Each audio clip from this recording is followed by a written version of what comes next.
Have you seen it? It's the picture that launched an internet sensation. Blue eyes, full lips, and a strong jawline. But this is no modeling picture, it's a mugshot. Well, today, this convict is telling his side of the story. Nick Monticelli spoke with the California man some are calling the fine felon. And they found a pistol in my trunk. Stockton police arrested 4 yesterday in a gang roundup. It was great police work, but the only attention police are getting is on their Facebook page for Jeremy Meeks. I just visited my wife and she said that I blew up all over Facebook. All over Facebook and all over the world.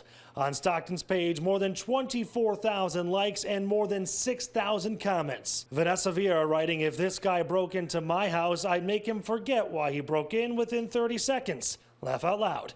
Lady Santiago, I'd got 50 shades on that man. Oh, God, yes. TMZ has jumped on the hot convict bandwagon, as well as media outlets nationwide. But not everyone agrees. For instance, Lisa McAllister says criminals aren't sexy. Real men work and ladies don't fawn over criminal trash. Have some self-respect. The criminal himself didn't know why he was so popular until I told him. Well, I appreciate that, but I just want them to know that this is really not me. Like, I'm not some kingpin.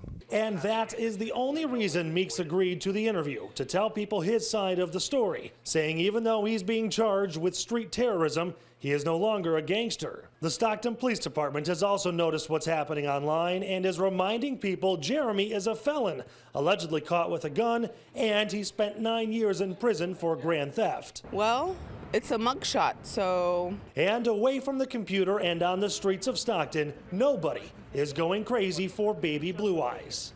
Is he cute? No. So that's a lot of people, not me. He's too thug for me. Too thug for me. That was Nick Monticelli reporting, and Meeks will be formally charged this afternoon.